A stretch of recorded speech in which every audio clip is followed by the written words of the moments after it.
গুৰুত্বপূৰ্ণ খবৰ ৰাজ্যত ইতিমধ্যে বানে সন্ত্ৰাস চলাইছে উজনিৰ পৰা নামনিলৈ আৰু তাৰ মাজত আজি মুখ্যমন্ত্ৰীগৰাকীয়ে ৰাজ্যৰ বানাক্ৰান্তলৈ বৃহৎ পেকেজ ঘোষণা কৰিছে কি পেকেজ ঘোষণা কৰিছে কিদৰে আপুনি বানৰ ক্ষতিপূৰণ লাভ কৰিব এই মুহূৰ্তত জনাৰ চেষ্টা কৰিম এটা বিগ ব্ৰেকিং নিউজ এই মুহূৰ্তত বানাক্ৰান্তলৈ বৃহৎ পেকেজ ঘোষণা কৰিছে ৰাজ্য চৰকাৰে ৰাজ্যৰ বানাক্ৰান্তৰ বাবে এটা ভাল খবৰ এই মুহূৰ্তত বানাক্ৰান্তৰ বানত যদি মৃত্যু হয় আপোনাৰ কোনো পৰিয়ালৰ লোক তেন্তে 4 লাখ টকাৰ ক্ষতিপূৰণ ঘোষণা কৰিছে মুখ্যমন্ত্ৰীয়ে বানত নিয়োজিত বিষয়া কৰ্মচাৰীৰ ক্ষেত্ৰত প্ৰযোজ্য হ'ব এই ক্ষতিপূৰণ বৃহৎ আৰ্থিক পেকেজ ঘোষণা কৰিছে মুখ্যমন্ত্ৰীগৰাকীয়ে শৰীৰৰ অংগ হেৰুৱালে ক্ষতিপূৰণ পাব ৭৪,০০০ টকা ৭৪,০০০ 40ৰ পৰা 60% পৰ্যন্ত অক্ষমতা থকাসকলে পাব এই ধন 60%তকৈও অধিক আঘাতপ্ৰাপ্ত হ'লে লাভ কৰিব 2,50,000 টকা চৰকাৰী চিকিৎসকৰ দ্বাৰা সত্যতাৰ প্ৰমাণপত্ৰ থকাটো জৰুৰী মেডিকেল চাৰ্টিফিকেট লাগিব আপোনাক বানাক্ৰান্তই হাস্পতালত থাকিলেও পাব ক্ষতিপূৰণ যদিহে আপুনি বানাক্ৰান্ত চিকিৎসালয়ত যদি আছে ক্ষতিপূৰণ লাভ কৰিব এসপ্তাহৰ অধিক থাকিলে 16,000 টকা লাভ কৰিব এসপ্তাহতকৈ যদি কম থাকে তেন্তে পাব 5,400 টকা প্ৰতিটো পৰিয়ালে পাব 25,000 টকাৰ এককালীন ক্ষতিপূৰণ ৰাজ্যৰ মুখ্যমন্ত্ৰীগৰাকীৰ তৰফৰ পৰা গুৰুত্বপূৰ্ণ মন্তব্য কৰা হৈছে 33%তকৈ বানে ধ্বংস কৰা খেতিৰ গৰাকীও পাব ক্ষতিপূৰণ প্ৰতিগৰাকী ভুক্তভোগী খেতিয়কলৈ ন্যূনতম 1,000 টকাৰ ক্ষতিপূৰণ ঘোষণা কৰিছে মুখ্যমন্ত্ৰীয়ে অঞ্চল বিশেষে 17,000 টকাৰ ৰাজ সাহায্য লাভ কৰিব ভুক্তভোগী খেতিয়কে ব্যক্তিগত ফাৰ্মৰ খেতিয়কে লাভ কৰিব 22,500 টকাৰ সাহায্য মুগাৰ প্ৰস্তুতকাৰীলেও 7,500 টকাৰ ৰাজ সাহায্য প্ৰদান কৰিব অসম চৰকাৰে বাসগৃহ হেৰুৱা বানাক্ৰান্তলৈ বিশেষ ৰাজ সাহায্য প্ৰদান কৰা হ'ব ৰাজ্য চৰকাৰৰ তৰফৰ পৰা ৰাজ্য চৰকাৰৰ তৰফৰ পৰা কেইবাটাও শিতানত ধন প্ৰদান কৰা হ'ব সমতলৰ পকা বাসগৃহৰ পুনৰ নিৰ্মাণৰ বাবে 1,20,000 টকাৰ সাহায্য প্ৰদান কৰা হ'ব পাৰ্বত্য অঞ্চলৰ কেঁচা বাসগৃহৰ পুনৰ নিৰ্মাণৰ বাবে 1,30,000 টকাৰ ক্ষতিপূৰণ লাভ কৰিব ধ্বংসপ্ৰাপ্ত জুপুৰীৰ পুনৰ নিৰ্মাণৰ বাবে 7,000 টকাৰ ক্ষতিপূৰণ লাভ কৰিব নিহতৰ পৰিমাণ অনুপাতে নিহত পশুধনৰ ৰাজ সাহায্য 3,000 টকা প্ৰদান কৰিব ৰাজ্য চৰকাৰে বানাক্ৰান্তলৈ বৃহৎ পেকেজ ঘোষণা কৰিছে ৰাজ্য চৰকাৰে আমি ইতিমধ্যে উল্লেখ কৰিছোঁ ৰাজ্যৰ বানাক্ৰান্তলৈ বৃহৎ পেকেজ ঘোষণা কৰিছে ৰাজ্য চৰকাৰৰ তৰফৰ পৰা বানত মৃত্যু হ'লে 4 লাখ টকাৰ ক্ষতিপূৰণ দিব চৰকাৰে কেৱল ইমানেই নহয় বানাক্ৰান্তৰ বাবে কেইবাটাও বৃহৎ ঘোষণা কৰিছে ৰাজ্যৰ মুখ্যমন্ত্ৰীগৰাকীয়ে বানত মৃত্যু হ'লে 4 লাখ টকাৰ ক্ষতিপূৰণ ঘোষণা কৰিছে ৰাজ্য চৰকাৰে বানত নিয়োজিত বিষয়া কৰ্মচাৰীৰ ক্ষেত্ৰতো প্ৰযোজ্য হ'ব এই ক্ষতিপূৰণৰ আৰ্থিক সাহায্য শৰীৰৰ যদি অংগ হেৰুৱায় তেন্তে ৭৪,000 টকা অৰ্থাৎ 74,000 লাভ কৰিব 40ৰ পৰা 60% পৰ্যন্ত অক্ষমতা থকাসকলে পাব এই ধন আমি ইতিমধ্যে উল্লেখ কৰিছোঁ ৰাজ্যত যিহেতু বানে সন্ত্ৰাস চলাইছে উজনিৰ পৰা নামনিলৈ বানে এক প্ৰকাৰ ক্ষতিগ্ৰস্ত কৰি তুলিছে সাধাৰণ জনতাক বানত এক প্ৰকাৰ স্তব্ধ হৈ পৰিছে সাধাৰণ জনজীৱন আৰু তাৰ মাজতে মুখ্যমন্ত্ৰীৰ তৰফৰ পৰা বৃহৎ মন্তব্য কৰা হৈছে বানত ক্ষতিপূৰণৰ কেইবাটাও শিতানত প্ৰদান কৰা হ'ব ক্ষতিপূৰণ কিদৰে ধন লাভ কৰিব বানাক্ৰান্তই হাস্পতালত থাকিলেও ক্ষতিপূৰণৰ কথা ঘোষণা কৰিছে মুখ্যমন্ত্ৰীগৰাকীয়ে বানত মৃত্যু হ'লে 4 লাখ টকাৰ ক্ষতিপূৰণৰ ঘোষণা কৰিছে মুখ্যমন্ত্ৰীৰ তৰফৰ পৰা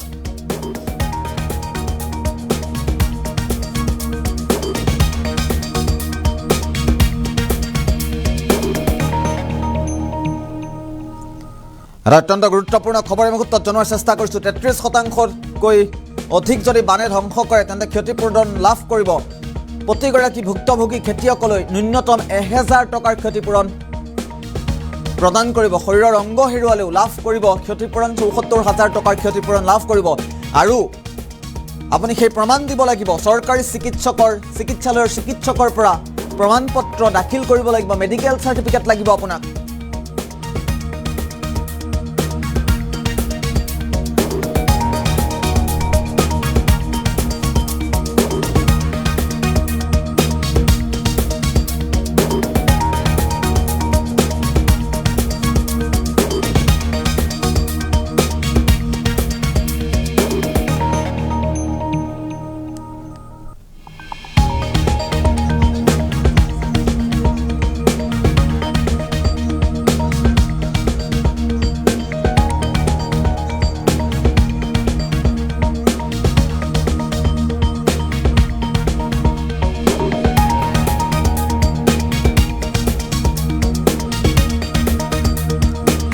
পুনৰবাৰ উল্লেখ কৰিব বিচাৰিছোঁ, বানে সন্ত্ৰাস যিহেতু ৰাজ্যত চলাইছে, উজনিৰ পৰা নামনিলৈ এতিয়া কেৱল বানৰ সন্ত্ৰাস।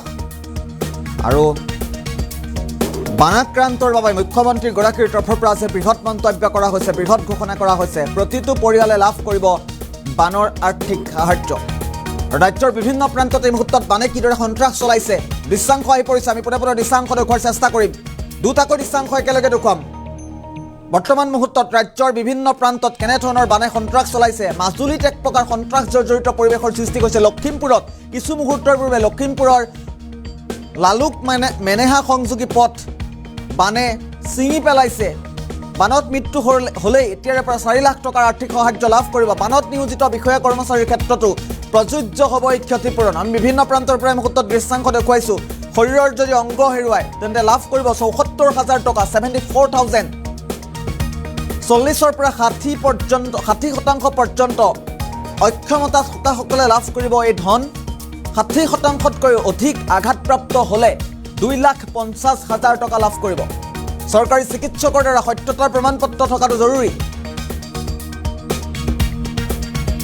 বানাক্ৰান্তলৈ বৃহৎ পেকেজ ঘোষণা কৰিছে ৰাজ্য চৰকাৰে। কি পেকেজ ঘোষণা কৰিছে পুনৰবাৰ ফুল প্লেটত জনাৰ চেষ্টা কৰিম। বিভিন্ন শিতানত টকাসমূহ দিয়া হ'ব, ধনসমূহ দিয়া হ'ব, আৰ্থিক সাহায্য দিয়া হ'ব। আৰু বানাক্ৰান্তৰ বাবে বৃহৎ পেকেজ এক প্ৰকাৰ এই মুহূৰ্তত ৰাজ্য চৰকাৰে এটা ভাল পদক্ষেপ গ্ৰহণ কৰিছে। বানত মৃত্যু হ'লেই 4 লাখ টকাৰ ক্ষতিপূৰণ দিয়া হ'ব। কেৱল ইমানেই নহয়, বানত নিয়োজিত বিষয়া কৰ্মচাৰীৰ ক্ষেত্ৰতো অকল বানাক্ৰান্তই যে পাব সেই কথা নহয়, বানত নিয়োজিত বিষয়া কৰ্মচাৰীও লাভ কৰিব এই ক্ষতিপূৰণ। শৰীৰৰ অংগ হেৰুৱালে ক্ষতিপূৰণ পাব 74,000 টকা। 40ৰ পৰা 60% পৰ্যন্ত অক্ষমতা থকাসকলে পাব এই ধন। 60%তকৈ অধিক আঘাতপ্ৰাপ্ত হ'লে লাভ কৰিব 2,50,000 টকা। চৰকাৰী চিকিৎসকৰ দ্বাৰা সত্যতাৰ প্ৰমাণপত্ৰ থকাটো জৰুৰী। বানাক্ৰান্তই হাস্পতালত থাকিলেও লাভ কৰিব ক্ষতিপূৰণ। গুৰুত্বপূৰ্ণ খবৰ, এসপ্তাহৰ অধিক থাকিলে 16,000 টকা লাভ কৰিব। এসপ্তাহতকৈ কম থাকিলে পাব 5,400 টকা, 5,400। প্ৰতিটো পৰিয়ালে পাব 25,000 টকাৰ এককালীন ক্ষতিপূৰণ। প্ৰতিটো বানাক্ৰান্তৰ পৰিয়ালেই 25,000 লাভ কৰিব। 33%তকৈ অধিক যদি বানে ধ্বংস কৰে সেই খেতিয়কেও ক্ষতিপূৰণ লাভ কৰিব। প্ৰতিগৰাকী ভুক্তভোগী খেতিয়কলৈ ন্যূনতম 1,000 টকাৰ ক্ষতিপূৰণ। অঞ্চল বিশেষে 17,000 টকাৰ ৰাজ সাহায্য লাভ কৰিব ভুক্তভোগী খেতিয়কে। ব্যক্তিগত ফাৰ্মৰ খেতিয়কে লাভ কৰিব 22,500 টকাৰ সাহায্য। মুগাৰ প্ৰস্তুতকাৰীলেও 7,500 টকাৰ ৰাজ সাহায্য প্ৰদান কৰিব ৰাজ্য চৰকাৰে। বাসগৃহ হেৰুওৱা বানাক্ৰান্তলৈও বিশেষ ঘোষণা কৰিছে ৰাজ্য চৰকাৰৰ তৰফৰ পৰা। সমতলৰ পকা বাসগৃহৰ পুনৰ নিৰ্মাণৰ বাবে 1,20,000 টকাৰ ৰাজ সাহায্য প্ৰদান কৰা হ'ব। পাৰ্বত্য অঞ্চলৰ কেঁচা বাসগৃহ পুনৰ নিৰ্মাণৰ বাবে 1,30,000 টকাৰ ৰাজ সাহায্য দিয়া হ'ব। ধ্বংসপ্ৰাপ্ত জুপুৰীৰ পুনৰ নিৰ্মাণৰ বাবে 8,000 টকা দিব।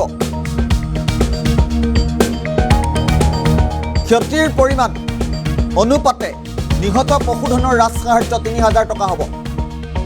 বানাক্ৰান্তলৈ বৃহৎ পেকেজ ঘোষণা কৰিছে। পুনৰবাৰ উল্লেখ কৰিছোঁ, মুখ্যমন্ত্ৰীগৰাকীৰ তৰফৰ পৰা বৃহৎ পেকেজ ঘোষণা কৰা হৈছে। প্ৰতিটো শিতানতে লাভ কৰিব, ক্ষতিপূৰণ হিচাপে লাভ কৰিব বিশেষ ধনৰ সুবিধা।